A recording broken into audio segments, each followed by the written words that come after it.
নমস্কার বন্ধুরা, সবাইকে স্বাগতম আজকে এই ভিডিওতে। আজকে আমরা আলোচনা করব টিপিএসসি মানে ত্রিপুরা পাবলিক সার্ভিস কমিশন এবং ওটিপিসি পালাটানা থেকে আগত দুটো নোটিফিকেশন। এই ভিডিওর মধ্যে আপনারা জানতে পারবেন এই দুটো নোটিফিকেশনের মধ্যে যে ভ্যাকেন্সিগুলো রয়েছে তার জন্য কিভাবে অ্যাপ্লাই করবেন এবং তার অ্যাপ্লিকেশন প্রসিডিউর এবং এডুকেশন কোয়ালিফিকেশন। তো বন্ধুরা, ভিডিওটি দেখার আগে সবার কাছে একটা অনুরোধ, যদি আপনারা এই চ্যানেলে নতুন হয়ে থাকেন তাহলে অবশ্যই চ্যানেলটিকে সাবস্ক্রাইব করবেন এবং পাশে থাকা বেল আইকনটিকে অন করে রাখবেন। তো আমরা চলে যাব আজকের এই নোটিফিকেশনের ডিটেলসে। তো বন্ধুরা এই হচ্ছে অফিসিয়াল নোটিফিকেশন, যেটা এসছে ত্রিপুরা পাবলিক সার্ভিস কমিশন থেকে, যার অ্যাডভার্টাইজমেন্ট নাম্বার রয়েছে 03/2021। এক্ষেত্রে online application are invited from bona fide citizens of India for selection of candidates for the under mention post. এক্ষেত্রে 164টা পোস্ট রয়েছে, তার মধ্যে ইউআর জন্য 35টা, এসসির জন্য 28টা এবং এসটিদের জন্য 101টা। প্রত্যেকটা পোস্ট কিন্তু পার্মানেন্ট পোস্ট। এক্ষেত্রে পোস্টগুলোর নাম দেখব আমরা: junior medical officer, general duty medical officer. এক্ষেত্রে grade 4 of THS group A gazetted under the health and family welfare department government of Tripura, যার পে স্কেল দেওয়া হবে 54,000। এক্ষেত্রে দেখবো আমরা এডুকেশন কোয়ালিফিকেশনের মধ্যে প্রথমে রয়েছে a medical qualification included in the first or second schedule or part 2 of third schedule to the Indian Medical Council Act 1956. Holders of educational qualification included in Part 2 of Third Schedule should fulfill the condition stipulated in Section 13(3) of the Indian Medical Council Act 1956 এবং এর পরেরটা যেটা রয়েছে completions of internship and permanent registration certificate of any state medical council or medical council of India. অবশ্যই এক্ষেত্রে registration কিন্তু থাকতেই হবে। এক্ষেত্রে দেখবো আমরা এজেস আপ টু 40 বছর অবধি যারা রয়েছে তারা কিন্তু অ্যাপ্লাই করতে পারবে। এক্ষেত্রে একটা ডেট দেওয়া রয়েছে 17/5/2021 মধ্যে। এক্ষেত্রে upper age limit is relaxation by 5 years, যেটা নর্মাল গভর্নমেন্ট রুল অনুযায়ী থাকে এসসি এসটি বা পিএসসি ক্যান্ডিডেটদের জন্য। এক্ষেত্রে last date of receiving application হচ্ছে 17/5/2021। The application received after the closing date will not be entertained. অবশ্যই আপনাকে এই ডেটের মধ্যে কিন্তু জমা দিতে হবে। এক্ষেত্রে list of the provisional eligible candidate will be available on and from 25/2021 and the interview for recruitment to the post may be started from 25/05/2021. তো বন্ধুরা, এক্ষেত্রে ইন্টারভিউ হবে 25/05/2021 থেকে। এক্ষেত্রে সিলেকশন প্রসিডিউর দেখব। সিলেকশন প্রসিডিউর মধ্যে রয়েছে as per service rule the recruitment process will comprise of 2 steps. এক্ষেত্রে shortlisting of candidates on the basis of API calculation, এবং এক্ষেত্রে এপিআই ক্যালকুলেশন কীভাবে করা হবে এক্ষেত্রে ডিটেলস দেওয়া রয়েছে। এবং সেকেন্ড যেটা রয়েছে ইন্টারভিউ প্রসেস 5 মার্কসের থাকবে।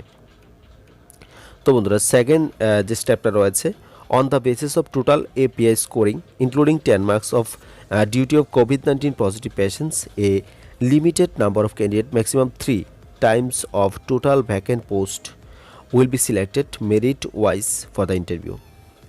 তো বন্ধুরা, এক্ষেত্রে একটা পোস্টের জন্য 3 জন ইন্টারভিউর জন্য কিন্তু রাখা হবে। সি নাম্বার দেখব condition. It is also mentioned here the candidate scoring marks equal to that of the last qualified candidate in the API scoring shall also be called for interview. এক্ষেত্রে ডি নাম্বার দেখব। The final selection will be made in order of merit on the basis of marks obtained by a candidate in the API calculation out of 110 and by adding the marks obtained in the interview or পার্সোনালিটির যে test হবে out of 5-এ, তার বেসিসেই কিন্তু এক্ষেত্রে merit বেসিসেই কিন্তু এখানে interview নেওয়া হবে বা ফাইনাল সিলেকশন যেটা এটা হবে। এক্ষেত্রে ই নাম্বার কন্ডিশনে যেটা রয়েছে এটা হচ্ছে in the list of recommendation merit positions of the candidate scoring equal marks will be finalize as per their seniority of ages. তো বন্ধুরা, এক্ষেত্রে এজ যাদের বেশি হবে তাদের ক্ষেত্রে মার্কসগুলো ইকুয়াল থাকলেও কিন্তু তাদেরকে প্রায়োরিটি দেওয়া হবে। The same procedure is to be followed for preparing waiting list if there be any.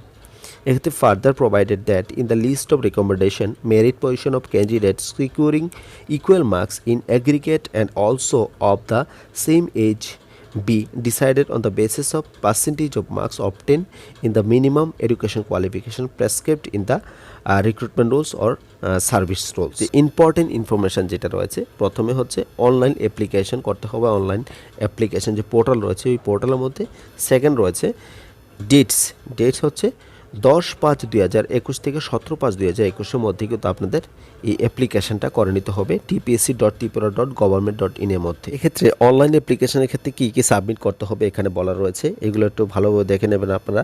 এবং এখানে দেখব লাস্টে যেটা রয়েছে অ্যাপ্লিকেশন ফিস, গ্রুপ এ পোস্টের জন্য 300 টাকা, এক্ষেত্রে জেনারেল ক্যান্ডিডেটের জন্য 250 টাকা হচ্ছে, SC ST BPL card holders physically handicap যারা রয়েছে তাদের জন্য, SC ST candidates of the other state যারা রয়েছে তাদের ক্ষেত্রে কিন্তু not recognized by government of Tripura should be applied for unreserved vacancy বা জেনারেল ক্যাটাগরি যেটা রয়েছে ওইটার জন্য কিন্তু তারা অ্যাপ্লাই করতে পারবে। যারা আউট অফ স্টেট রয়েছে তাদের ক্ষেত্রে কোনো রকম রিজার্ভেশনে যে সিটগুলো এগুলো কিন্তু দেওয়া হবে না। তো এক্ষেত্রে আরও রয়েছে if a candidate submits incomplete application, তো ইনকমপ্লিট অ্যাপ্লিকেশন হলে তো অবশ্যই তারা ক্যান্সেল করে দেবে। Decisions of the commissions as to the eligibility or otherwise of a candidate at any stage of selection procedure shall be final. এক্ষেত্রে fifth number যেটা রয়েছে, candidate R instructed to visit the commission's website for information regarding steps of recruitment process time to time. তো বন্ধুরা এক্ষেত্রে আরও বিস্তারিত জানতে তাদের যে অফিসিয়াল ওয়েবসাইট রয়েছে www.tpsc.tripura.government.in, ওই ক্ষেত্রে ওইখানেই গিয়ে কিন্তু আপনারা আরও বিস্তারিতভাবে জানতে পারবেন। তো বন্ধুরা এই হচ্ছে এই নোটিফিকেশনের বিস্তারিত। আমরা চলে যাব সেকেন্ড যে নোটিফিকেশনটা রয়েছে ওই সেকেন্ড নোটিফিকেশনের মধ্যে। তো বন্ধুরা এই হচ্ছে সেকেন্ড নোটিফিকেশনটা, যেটা হচ্ছে ওটিপিসি পালাটানা ত্রিপুরা থেকে এসেছে। এক্ষেত্রে OTPC is inviting application from the experience professional for the post of, এক্ষেত্রে ম্যানেজার BDN স্ট্র্যাটেজি ডেলি, এবং সেকেন্ড যেটা রয়েছে assistant manager fire and safety যেটা পালাটানা ত্রিপুরাতে রয়েছে, এবং থার্ড যেটা রয়েছে assistant manager HR and admin Palatana ত্রিপুরাতে রয়েছে। তো সেকেন্ড যে দুটো পোস্ট রয়েছে এটা কিন্তু পালাটানা ত্রিপুরাতে রয়েছে। ইন্টারেস্ট ক্যান্ডিডেট যারা রয়েছে তারা এক্ষেত্রে ভিজিট করতে পারবে otpc.india.in তার বিস্তারিত অফিসিয়াল নোটিফিকেশন পাওয়ার জন্য। এছাড়াও আমি এই ভিডিও লিঙ্কের মধ্যে নিচে যে ডেসক্রিপশন বক্স ওইখানে দিয়ে দেবো, আপনারা ওইখান থেকেও বিস্তারিতভাবে জানতে পারবেন। তো এটা হচ্ছে আজকে যে নোটিফিকেশন, এই ডেট থেকে 15 দিনের মধ্যেই কিন্তু আপনারা এই নোটিফিকেশন অ্যাগেনস্টে অ্যাপ্লাই করতে পারবেন। সো বন্ধুরা আজকে এই দুটো নোটিফিকেশন ত্রিপুরা থেকে এসেছে। আই হোপ ভিডিওটি ভালো লেগেছে। যদি ভিডিওটি ভালো লাগে অবশ্যই চ্যানেলটিকে সাবস্ক্রাইব করতে ভুলবেন না এবং ভিডিওটিকে লাইক করবেন। সবাইকে অসংখ্য ধন্যবাদ এই ভিডিওটি দেখার জন্য।